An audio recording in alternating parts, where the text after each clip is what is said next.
This is the story of a man-eating tiger that pushed the proud forests of Mysore into an ocean of fear, and of the man whose name is still spoken with respect in those jungles. Kenneth Anderson had seen with his own eyes how, night after night, a human being was becoming the target of that man-eater. He swore that even if it cost him his life, the Mysore man-eater would not be allowed to live. So, friends, let us move to our story. During the same period, when I had killed the man-eater of Meru, there was another terrifying man-eating tiger creating panic in the forests of Mysore. I had an old friend in Bangalore named Mr. Tosh. As usual, I went to his house and stayed there. Mrs. Tosh was a very brave and fearless woman. I knew that this English lady had herself shot 2 tigers. One reason for my visit was that I wanted to hear those remarkable stories directly from her. The next morning, the 3 of us, Mr. Tosh, his wife, and I, left Bangalore in their car toward Chitaldurg. It was both a district and the headquarters of that district. Just 2 days before our arrival, the man-eater had killed 2 men in Chitaldurg. As we moved further, some people told us that the man-eater had been seen around the old fort. On the road leading toward Hosdurga, at the 5th mile, there was a small lake where large fish and some crocodiles could be found. Both sides of that river were covered with such dense trees and plants that even during the day the road felt dark. To the south stood the Yogi Math Hill, and on top of it was a very large fort that was centuries old. I had seen it before and knew that the entire area was a refuge for wild animals, especially bears and leopards.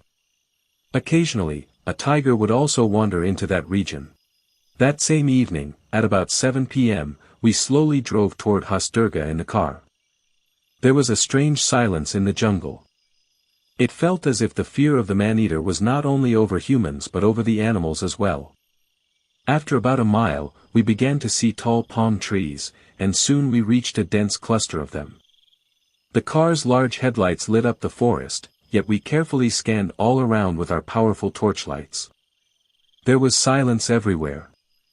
Not even a single movement. Tosh said softly, "God protect us. What a terrifying place this is. Just look at that bush. I feel that not one but several man-eaters could easily hide in it." The car sped along the road. The palm grove became even denser, and we kept shining the torchlight here and there. Suddenly Mrs. Tosh applied the brakes, and the car stopped. Her voice was tense. "Look at that tree. Who is that?" We looked in the direction she pointed, and our eyes widened. About 50 to 60 feet to our right stood a palm tree. On it, a dark figure was quickly climbing upward. A few moments later, it began plucking and eating ripe clusters of dates. From time to time it would turn its head toward our car, look at us, and then calmly continue breaking and eating the dates. After a while, it started coming down. I said, "Move the car a little closer. Let's see who it is." Mrs. Tosh slowly drove the car forward and stopped it very close to the tree. What we saw then shook us. The figure we had thought was a dark man was actually a healthy bear. As soon as we came near, the bear began climbing the tree again. At that moment Mrs. Tosh opened the car door, picked up her Springfield rifle, took aim, and fired a powerful shot. As soon as the bullet struck, the bear fell to the ground like a sack of flour. In that very moment, its breathing stopped. Mr. Tosh smiled and said, "What an excellent shot, Maggie. But tell me, what was the point of killing that poor bear?"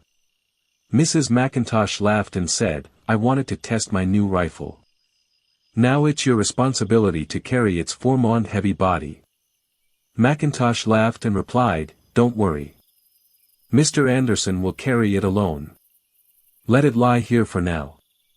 When we return after circling Hosdurga, we'll take it along."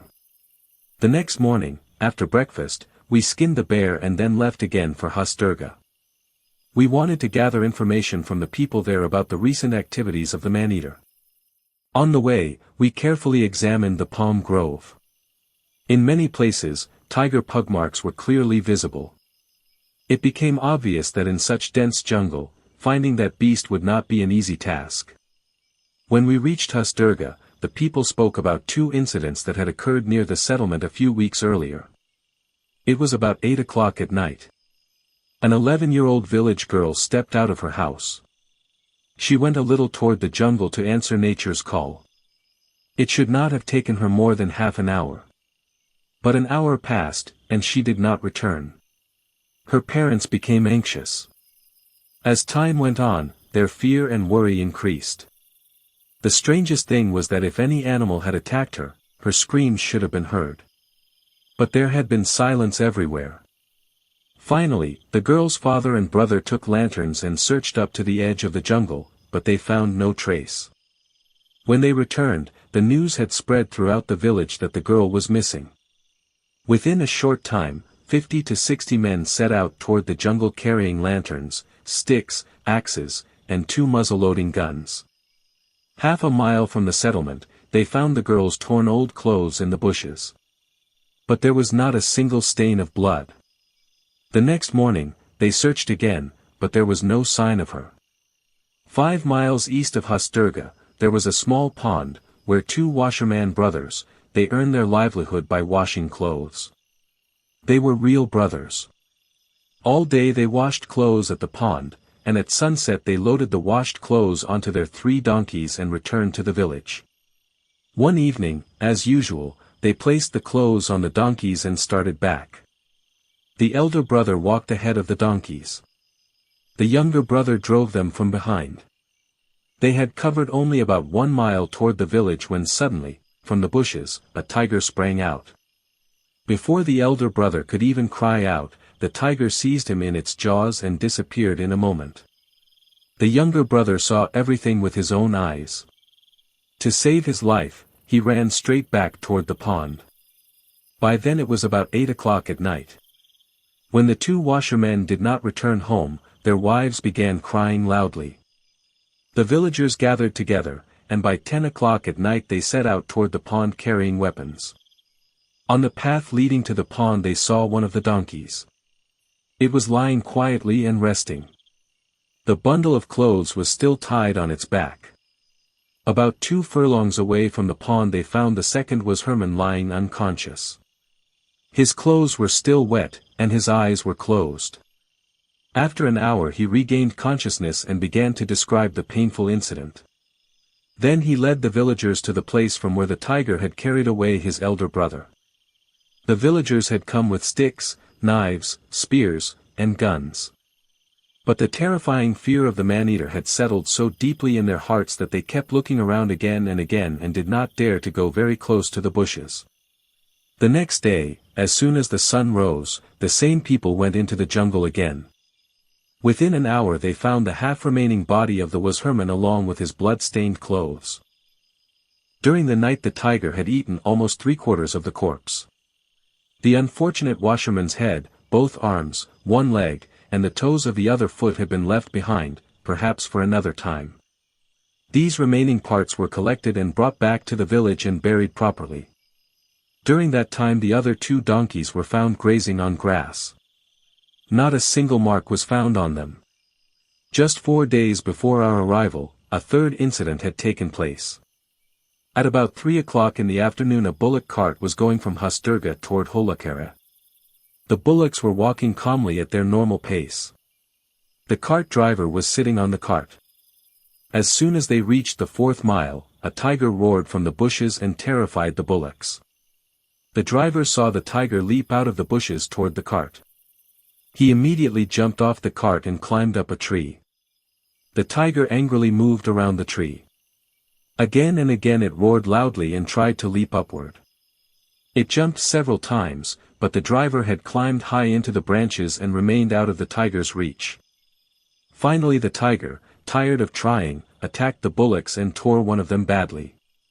But without eating anything it went away angrily. 2 hours later, when the driver felt that the tiger must have gone far away, he quietly climbed down, yoked the remaining bullock to the cart, returned to the village, and told everyone the entire story. After hearing these reports, the villagers told us that earlier that same day 2 English hunters had arrived there and were staying in the government bungalow. They also had a motor vehicle and intended to kill the tiger. In the evening both of them met us. At first I thought they might be experienced. But the way they held their rifles immediately showed that they were young and inexperienced. One of them was named NC and the other Todd. They had never hunted a man-eater before, and this was the first time they had set out on such a dangerous mission. I explained to them that finding a man-eater and then killing it is not an easy task. It requires great experience, careful thinking, and patience. After hearing my words, both of them looked at each other and smiled. Perhaps they thought I was foolish. NC laughed and said, "Sir, we have already killed many tigers and leopards. If you don't believe us, I can show you my album." I smiled and said, "We will see the album later. First tell me, have you ever faced a man-eater?" Todd immediately replied, "No, sir. But we are grateful to you. We had already heard your name. This is the first time we are going to face a man-eater. But we are fully confident that we will kill it. You just keep guiding us." I calmly said, "I am ready to help in every way. Tell me, how far have you progressed in this matter so far?" NC said, "Last night we tied a buffalo at the place where the tiger killed the washerman. We have just sent our coolies to see what has happened. If the man-eater is still in that area, it must have attacked the buffalo." I asked, "Have you actually seen the tiger yourselves?" Todd replied, "No, sir. But this morning we saw its fresh pug marks. It seemed that it had gone to the pond to drink water. It had also rested there for a while. We were still talking when the coolies came running back. They reported that the tiger had killed the buffalo and eaten half of the body."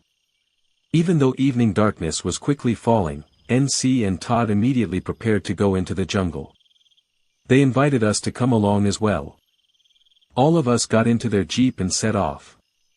When we reached the place where the buffalo had been killed, I understood at first glance that the young hunters had chosen the wrong place to tie the buffalo. If the tiger had not killed it, I would have been surprised. It was a completely open field. Large stones were scattered everywhere. The jungle was far away, and only 2 or 3 trees could be seen. NC and Todd intended to build muchan, a wooden platform on those trees and hunt from there. But the tree to which the buffalo had been tied stood in the middle of a rocky area, surrounded by tall stones. I examined the rope with which the buffalo had been tied. The tiger had broken that strong rope, nearly 1.5 inches thick, as if it were just a weak thread. It had dragged the buffalo about 2 furlongs away behind a large mound. At that moment I realized the strength of the tiger. It had already eaten half of the buffalo, and it had left the remaining part in such a way that it could return at any time. After seeing the carcass I felt that this tiger did not look like the man-eater. The man-eater must be some other tiger. From there one path went in the direction where the washerman had been attacked, and another path went toward the southeast, passing behind a high hill. The tiger would hide behind the large stones beside these 2 paths and watch for prey. 2 of those stones were so large that a man could easily hide behind them. Since the hunt involved a man-eater and everyone knew how cunning it could be, NC and Todd decided that instead of sitting on muchan they would hide behind those large stones and wait for the man-eater. That night there was a strange silence in the jungle air. It felt as if the trees, leaves, and even the soil were waiting for some great event. The distance between the stones was not more than about 50 feet. I quietly advised them not to take such a risk and suggested that instead of sitting on the ground they should sit on top of those high stones. From there they could remain somewhat safe from a tiger's attack. But they ignored my advice. With the help of the coolies they quickly placed thorny bushes and built a thick barricade around the stones, arranging a small hidden place for themselves to sit inside. We returned to the bungalow. But in my heart I felt worried for those foolish hunters. I thought of secretly staying somewhere nearby so that if needed I could reach them quickly. But then I thought that if the tiger sensed my presence it might stay away from that place, and later those young men might accuse me of deliberately doing so. So I returned. After dinner Mr. McIntosh and his wife kept talking with the villagers. I sat in the veranda thinking. My mind kept picturing those young men hiding behind the big stones, and I prayed that no disaster would happen to them. The wind was blowing toward the southeast, so it would have been difficult for me to hear the sound of gunfire even from 1 mile away. I did not realize when it became 11 o'clock at night. Mr. McIntosh and his wife were fast asleep in their room, and I was sitting comfortably on a chair with my eyes closed. But my ears were still alert toward the jungle. Then I heard a strange sound. Sometimes it came continuously and sometimes it stopped. It sounded as if someone were knocking wood against a tree trunk. Tick, tick, tick, tick. Slowly the sound began coming closer. I stood up and stepped out of the veranda. Then I understood that it was the sound of a man's shoes, the scraping noise produced by someone running fast. In my mind the suspicion turned into certainty. I realized that the person running must be one of the hunters. I picked up the rifle lying nearby, grabbed a torch, and ran toward the direction from which the sound was coming. Then he appeared before me. It was NC. His clothes were torn into pieces. He was drenched in sweat and breathing heavily. Staggering as he walked, he stumbled 2 or 3 times. As he came near me, a cry burst from his chest. He was about to collapse, but I stepped forward and caught him.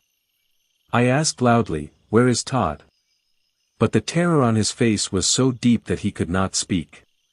He tried to say something while gasping for breath, but before the words could come out, tears closed his throat. Fortunately I had half a bottle of brandy in my pocket. After giving him 2 sips he regained a little control. Then he finally managed to speak these words. The tiger took him. NC lowered his head onto his chest and cried like a child. I supported him and took him inside the bungalow and tried to comfort him. I woke Mr. McIntosh and his wife. We laid NC on the bed and covered him with blankets because he was trembling badly. Mrs. McIntosh began massaging the soles of his feet, while Mr. McIntosh quickly opened a fresh bottle of brandy, filled a glass, and held it to NC's lips. Now we were all desperately waiting to hear his story. After about 15 minutes his condition improved a little, though he looked as if years of illness had suddenly appeared on his face. His complexion was still pale like turmeric. Slowly he said, "If only we had listened to you, my friend would still be alive." For a few moments he broke down into sobs. Then he continued speaking. "You may remember, Mr. Anderson, that I was sitting behind the stone beside the path coming from the jungle. Todd had chosen the stone facing the hill so that if the man-eater came from that side he could see it. Our positions were such that I could see Todd, but Todd could not see me. Shortly after you people left, I felt that some creature was slowly moving inside the bushes. I even caught a faint glimpse of it, but I thought perhaps it was just my imagination. Still, I whistled to warn Todd. By then it was 10 o'clock at night. Suddenly I heard a sound as if some beast were chewing bones. That was exactly what it was. The tiger was eating the scattered remains of the buffalo. Todd must have heard that sound as well, because he was sitting very close to the buffalo. But when he did not fire any shot, I was surprised. I thought perhaps he had fallen asleep. Every passing moment increased my anxiety. Then I decided that if Todd had fallen asleep, I should fire at the tiger myself. I switched on my torch and saw a very large tiger standing over the buffalo's carcass, chewing with its jaws. The moment the light fell on it, Todd's scream rang out. The tiger roared loudly. It turned and looked toward the stone behind which Todd was hiding. Before I could fire my rifle, the tiger reached that stone in a single leap. I only remember hearing one more scream from my friend, and then everything became silent. I called out to Todd, but there was no reply. I went to that stone, but Todd was nowhere to be seen. His rifle, his water bottle, and half a packet of sandwiches were lying there. That sight alone was enough to understand that the man-eater had carried Todd away. My legs began to tremble badly. Then some strange instinct pulled me toward the road that led to Husturga. Otherwise I too might have wandered in the jungle and become its victim. Anderson wrote, I am telling you all this because from that very night our preparation, our fear, and our determination completely changed. The silence in the jungle air became deeper, and every silence felt like a sign of something big. Considering NC's story and all the previous incidents, I estimated that we were actually dealing with two tigers. One of them was a man-eater and the other only attacked animals. It was also possible that one was a tiger and the other a tigress. I tried to ask him about the appearance of the tiger, but NC could not give a clear answer. Again and again he kept saying that it was a tiger, definitely not a tigress. Within 15 minutes we gathered 20 men from the village and set out toward the jungle. Everyone carried some kind of weapon. Mrs. McIntosh and NC also had to come along with us. After some time we were standing near that unlucky stone where Todd had given his life without even a chance to defend himself and had silently become the prey of the man-eater. On the path leading toward the hill we found one of Todd's shoes lying there. As we moved ahead, we saw signs showing that the tiger had paused there and had dropped its prey on the ground while holding it in its jaws. It was possible that the tiger had intended to start eating Todd there. But after hearing NC's scream it had again lifted Todd in its jaws and moved toward the hill. Blood stains were scattered along the path. It was about 3:30 in the morning when we reached the foot of the hill. The bushes there were very dense, and it was possible that the man-eater was hiding in them. We moved forward very carefully. Finally, at one place we found poor Todd. By then the man-eater had already eaten half of his body. The condition of Todd's body was horrifying. The sight was not something anyone could bear. NC's condition immediately worsened. A loud scream came out of his mouth and he collapsed to the ground unconscious. We were afraid that this shock might drive him insane. Whenever he regained consciousness he called out to his dead friend and kept talking to him for a long time. I seated him in the motor car and took him straight to the Chitteldurg hospital where he was admitted. I informed the police about the incident and spent the entire day running around with them. In the evening when I returned to Husdurga, despite my exhaustion, shock, and hunger, it felt as if my life was barely hanging on. Mr. McIntosh and his wife were also deeply saddened by the death of the young Todd. I felt as if one of my own close friends had died, even though my meeting with Todd had been very brief. The fire of revenge burned inside my chest. McIntosh said, "Now we must confront that man-eater." That night we couldn't sleep. We kept thinking of new plans to face the man-eater and discussed them at length. The next morning, after breakfast, we gathered fresh courage and went back into the jungle. Soon we reached the same place where the tragedy had occurred. We tried to find the man-eater's pug marks but failed. Because there had been no rain, the ground had become dry and hard. If even a faint paw mark had been visible somewhere, I could have determined whether the man-eater was male or female, and could have estimated its size and weight. From NC's unclear description, the only conclusion was that it was a tiger. We searched for a long time around the place where we had found the remaining parts of Todd's body, hoping to find some pug marks. But all our efforts were useless. Then we went to the place where Todd and NC had tied the buffalo and where the tiger had killed it. Many vultures were tearing at the rotten meat of the buffalo. When they saw us approaching, they flapped their wings and flew away, settling on nearby rocks. McIntosh said, "The tiger will not come here now. The vultures have cleaned everything. Don't worry. I will arrange another buffalo for us. We will have to start this mission again." I said, "This time we will tie the buffalo at the place where the tiger killed the washerman. That will be more useful." I explained my plan. McIntosh will hide at the spot where the buffalo will be tied, and I will take position on the same rock from where the man-eater carried away Todd. We will have to take this risk. I was convinced that we were facing two tigers. One would attack the buffalo, and the other would come looking for a human. But when it found no human, it would be forced to eat the buffalo meat which its companion tiger or tigress had already killed. I said, "If it comes toward you, keep it in the aim of your rifle. And if it moves toward my direction, I will cover it so that even the slightest movement of it will not escape me." Mrs. McIntosh looked surprised and said, "So you want to repeat the same mistake Todd made?" I smiled and replied, "Madam, perhaps it may look like foolishness to some people, but please consider me different from Todd. Todd was young. Because of stubbornness and lack of experience he lost his life. But my whole life has been spent in these jungles. Even if the man-eater carries me away, there should not be much regret." Now the problem was that there was no tree at the place where McIntosh had to sit, so a muchan could not be built there. The only solution was to dig a deep pit in the ground. McIntosh would sit inside it, and the mouth of the pit would then be covered with dry branches and bushes. Large stones would be placed around it so that it remained completely hidden. 6 men from the village were called and the pit was dug. When everything was ready and McIntosh was about to sit inside, his wife insisted that she would not leave her husband alone. She would sit in the pit with him. Before her determination we had to bow our heads. When both of them climbed down into the pit, we closed its opening according to the plan. In a few places small openings were left for air and for firing. Inside that narrow pit the husband and wife sat back to back, rifles in their hands, fingers on the triggers. It was decided that if they sensed danger, they would whistle 3 times to alert each other.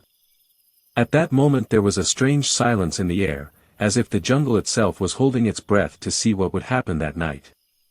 I tied the buffalo a little distance away from the pit. After sending the villagers back, at exactly 5 o'clock in the evening I climbed onto the rock where I had to lie down and wait for the man-eater. After being heated all day by the sun, the rock was so hot that when I lay down on it, it felt as if burning coals were spread beneath me. Time passed slowly. A deep silence covered the jungle. Even the smallest swallow was quiet. The dark night and the silent jungle together created a strange atmosphere.